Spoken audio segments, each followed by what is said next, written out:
यह Bible in one year का हिंदी प्रकरण है। 309वां दिन, परमेश्वर के वायदे। 1994 में जन्मे बिली ब्रे कार्नवल से एक मजदूर थे। वह एक शराबी थे। वह घर में हमेशा लड़ते और विवाद करते थे। 29 वर्ष की उम्र में उनकी मुलाकात यीशु से हुई।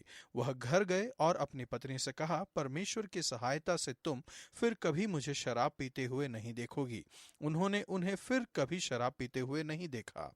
उनके वचनों में, उनकी आवाज की सुर और उनके चेहरे में आकर्षित करने वाली सामर्थ्य थी। ऐसा था जैसे उन्हें दैवीय विद्युतीय ऊर्जा दी गई हो।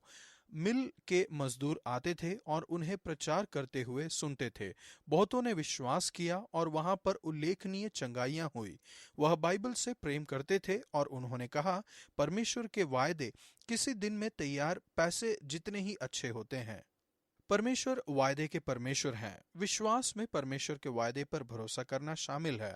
परमेश्वर वायदा करते हैं, विश्वास इसे मानता है, आशा इसकी प्रत्याशी करती है, धीरज शांति से इसका इंतजार करता है। भजन संहिता 119 का 161 से 168 तक। परमेश्वर के वायदे में आनंद, संतुष्टि और शांति पाइए।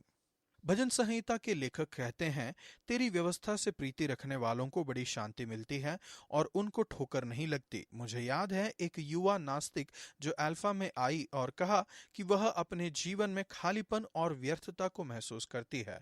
मसीहियों के विषय में उसने इस बात पर ध्यान दिया कि उनके पास महान शांति थी। उसने पहचाना कि यह विश्वास से आया था। अंतिम स्थान जहां से लोग शांति, संतुष्टि और आनंद को पाने की आशा करते हैं, वह है बाइबल के वचन। तब भी भजन संहिता के लेखक कहते हैं, जैसे कोई बड़ी लूट पाकर हर्षित होता है, वैसे ही मैं तेरे वचन के कारण हर्षित हूं। परमेश्वर के वचन का वर्णन करने के लिए भजन संहिता के लेखक बहुत से विभिन्न वचनों का इस्तेमाल करते हैं। वह कहते हैं, तेरा वचन, तेरे नियम, तेरी आज्ञाएं, तेरे उपदेश और तेरी चितौनियां। लेकिन यहाँ पर परमेश्वर के वचन को तेरा वायदा कहते हैं। परमेश्वर का वचन आपके लिए उनका वायदा है। उन्हें पाना एक बड़े खजाने को पाने जैसा है। जैसे ही आप निरंतर इसमें खोदते रहते हैं, वैसे ही आप और अधिक अद्भुत और सुंदर खजाने को पाएंगे। इसके कारण भजन संहिता के लेखक कहते हैं, मैं प्रतिदिन 7 बार तेरी स्तुति करता हूँ। प्रभु, मैं आपकी स्तुति करता हूँ उन महान खजानों के लिए जो आपके वचनों में हैं। कृपया आज मुझे शांति दीजिए, जैसे ही मैं आपके वायदे पर भरोसा करता हूँ।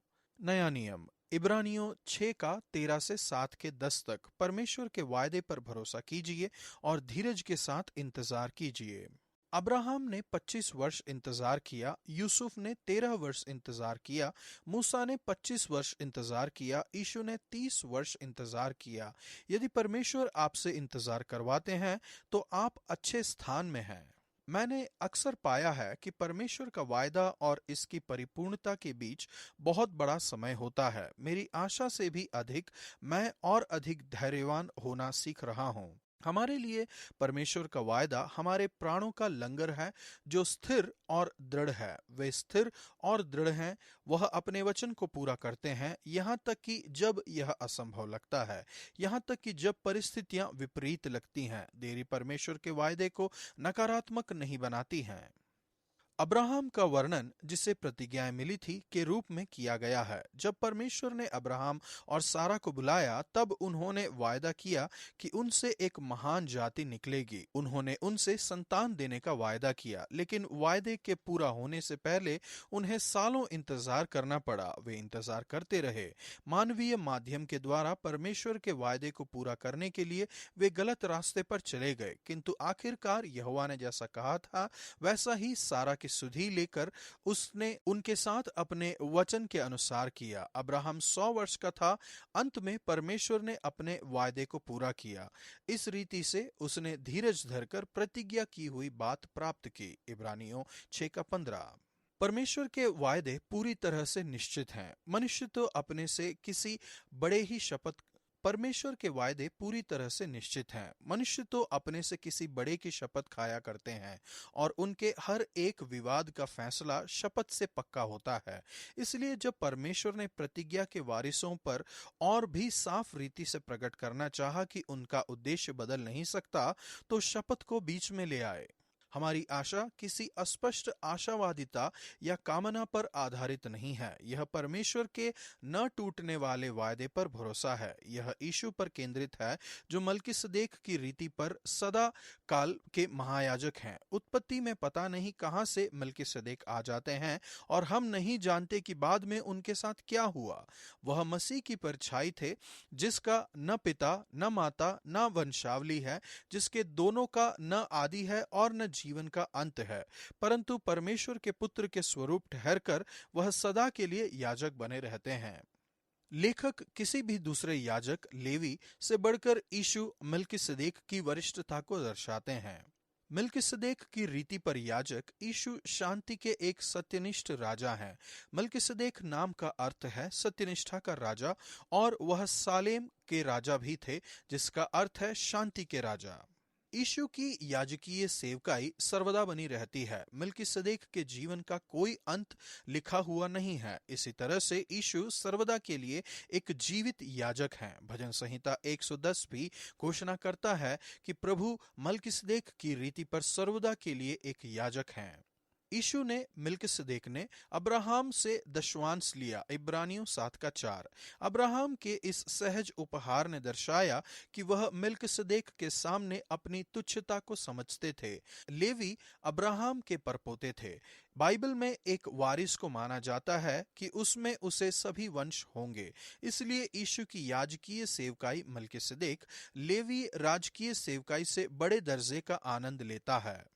मल्कीसदेक ने अब्राहम को एक आशीष दी। परमेश्वर ने वायदा किया था कि अब्राहम में वंश के सभी देश आशीष पाएंगे। इसलिए यदि मल्कीसदेक अब्राहम को आशीष दे सके तो मल्कीसदेक अवश्य ही लेवी व्यवस्था से ऊपर थे। इब्रानियों 7:7। मल्कीसदेक की रीति पर यीशु की याजकीय सेवकाई हमें याद दिलाती है कि हम भरोसा कर सकते हैं कि परमेश्वर के वायदे पूरी तरह से सुरक्षित हैं। यीशु ने हमारे लिए उनकी गारंटी दी, हमारे लिए उस स्थान में जाकर जहां हम सभी जा सकते थे। मल्कीसदेक की रीति पर सदा काल का महायाजक है। 6:20। परमेश्वर आपका धन्यवाद कि कभी कभी मुझे धीरज से इंतजार करना पड़ता है। आप हमेशा अपने वायदे को पूरा करते हैं। वे स्थिर और सुरक्षित हैं, मेरे प्राणों का लंगर। पुराना नियम यहेजकेल 7:1-9-11 तक। परमेश्वर के वायदे को सुनिए और उनका भोजन कीजिए। जो परमेश्वर के वायदे का भोजन करते हैं वे कभी भी आत्मिक रूप से भूखे नहीं रहते हैं। लेकिन बहुत से लोग गलत चीजों पर भरोसा करते हैं। कुछ लोग सुरक्षा के लिए पैसे पर भरोसा करते हैं, किंतु परमेश्वर कहते हैं उनका सोना चांदी उनको बचा न सकेगा, उनकी संपत्ति उनकी भूख को तृप्त नहीं करेगी। विश्व के अमीर लोगों में से एक एरिस्टोल ओनासिस ने अपने जीवन के अंत में कहा, लाखों रुपए हमेशा उस चीज की कमी को पूरा नहीं करते हैं जो एक मनुष्य जीवन में चाहता है। बहुत से लोग अपने अंदर के खालीपन को उस तरह से भरने की कोशिश करते हैं जो आखिरकार उन्हें संतुष्ट नहीं करती है। वे गलत स्थानों में आनंद को खोज रहे हैं। संपत्ति, संतुष्टि और आनंद को न लाकर अक्सर हमारे पास घमंड, पाप और मूर्ति पूजा को ला सकती है। इसके अतिरिक्त संपत्ति कभी भी पूर्ण सुरक्षा नहीं प्रदान करेगी। बाजार में मंदी और बढ़ती हुई महंगाई पूरे देश को दिवालिया बना सकती है। दूसरी ओर परमेश्वर के वायदे मजबूत चट्टान हैं। जो परमेश्वर कहते हैं वह वायदा करते हैं। यहेजकेल ने परमेश्वर के वायदे की घोषणा की, हे मनुष्य के संतान, प्रभु यहोवा यूं कहता है, उनका संदेश है, अंत आ गया है।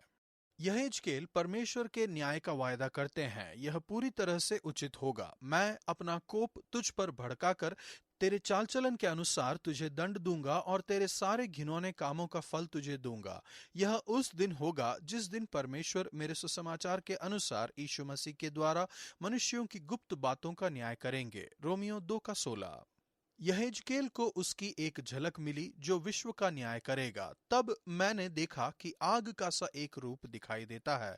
उसकी कमर से नीचे की ओर आग है और उसकी कमर से ऊपर की ओर झलकता हुआ पीतल की झलक सी कुछ है। यह वर्णन प्रकाशित वाक्य 1:10-16 में यीशु के वर्णन जैसा है। न्याय से बचने का एकमात्र तरीका है माथे पर एक निशान होना। यहेजकेल 9:4।